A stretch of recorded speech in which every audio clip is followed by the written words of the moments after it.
بسم اللہ الرحمن الرحیم. شروع اللہ کا نام لے کر جو بڑا مہربان نہایت رحم والا. الحمدللہ رب العالمین والصلاة والسلام علی النبی الکریم وعلی آلہ واصحابہ اجمعین. اما بعد. خواتین و حضرات، السلام علیکم ورحمۃ اللہ وبرکاتہ. آج میری گفتگو کا موضوع ہے میت کی جانب سے قربانی. اس مسئلے میں علماء کا اختلاف ہے، لیکن جمہور علماء امت نے دلائل شرعیہ کی روشنی میں تحریر کیا ہے کہ میت کی جانب سے بھی قربانی کی جا سکتی ہے. متعدد دلائل میں سے صرف 2 دلیل پیش خدمت ہیں.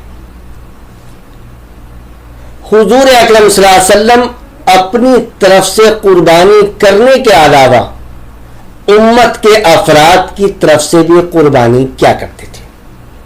اس قربانی کو آپ صلی اللہ علیہ وسلم زندہ افراد کے لیے خاص نہیں کیا کرتے تھے، اور نہ ہی نبی اکرم صلی اللہ علیہ وسلم کا کوئی قول، حتیٰ کہ کسی صحابی کا قول کتب حدیث میں موجود ہے کہ قربانی صرف زندہ افراد کی طرف سے کی جا سکتی ہے.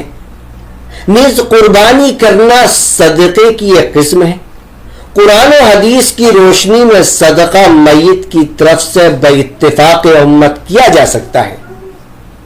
علامہ ابن تیمیہ رحمۃ اللہ علیہ نے کہا ہے کہ میت کی جانب سے قربانی کرنا افضل ہے، اور میت کی جانب سے قربانی زندہ شخص کی قربانی کی طرح کی جائے گی.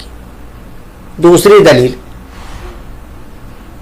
حدیث میں ہے کہ تیسرے خلیفہ اور حضور اکرم صلی اللہ علیہ وسلم کے داماد اور چچا زاد بھائی حضرت علی رضی اللہ تعالیٰ عنہ 2 قربانیاں کیا کرتے تھے.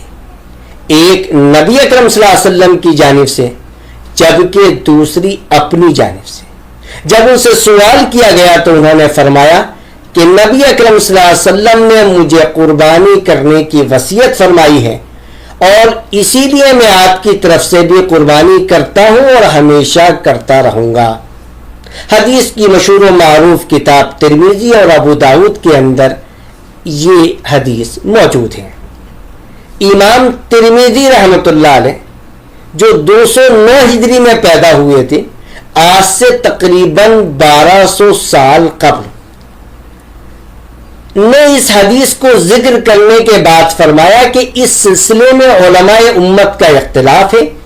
ایک جماعت نے میت کی جانب سے قربانی کی اجازت دی ہے، جبکہ دوسری جماعت نے اختلاف کیا ہے. غرضے کہ حدیث کی مشہور و معروف کتابیں تحریر کیے جانے سے قبل ہی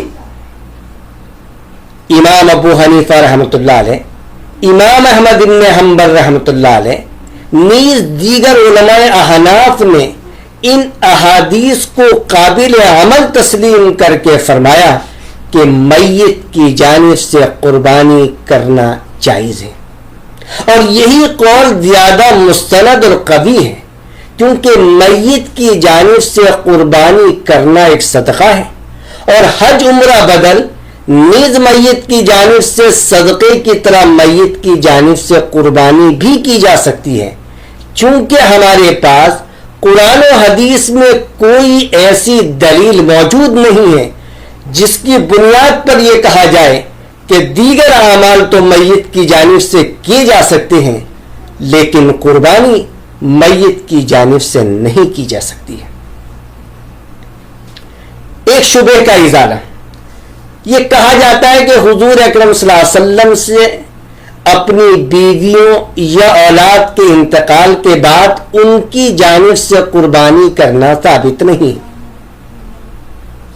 میرے بھائیوں، یہ ایسا ہی ہے کہ کہا جائے کہ حضور اکرم صلی اللہ علیہ وسلم کا اپنی بیویوں یا اولاد کے انتقال کے بعد ان کی جانب سے حج یا عمرہ بدل کرنا ثابت نہیں ہے.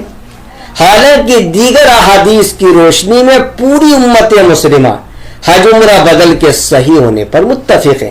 باوجود کہ آپ صلی اللہ علیہ وسلم نے اپنی بیویوں یا اولاد کے انتقال کے بعد ان کی جانب سے حج یا عمرہ ادا نہیں فرمایا.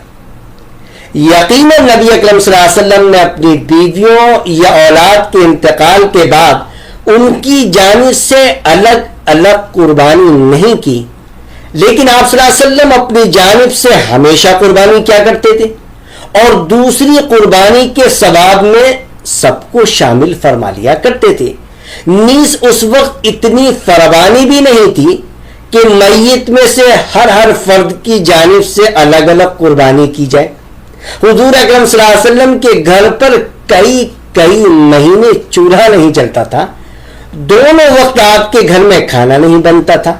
تو یہ صورتحال آپ کے گھر کی تھی. اس کی وجہ سے آپ نے اپنی اولاد کی طرف سے یا اپنی بیویوں کی طرف سے جن کا انتقال آپ کی حیات میں ہو گیا تھا قربانی نہیں کی، لیکن آپ اپنی طرف سے قربانی کے ساتھ ایک قربانی اور کیا کرتے تھے جس کے ثواب میں سب کو شامل فرما لیا کرتے تھے.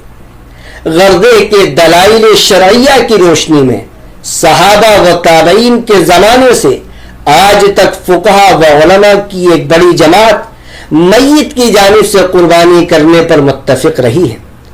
اگر کوئی شخص انتقال شدہ اپنے رشتہ دار کی جانب سے قربانی نہیں کرنا چاہتا ہے تو نہ کرے، اس میں کوئی جھگڑا نہیں.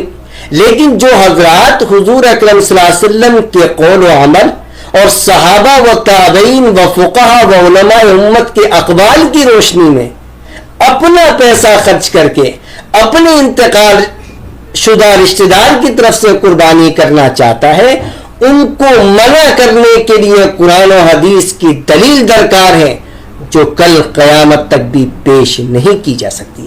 اللہ تبارک و تعالی ہم سب کو قرآن و حدیث کی روشنی میں یہ دنیاوی زندگی گزارنے والا بنائے.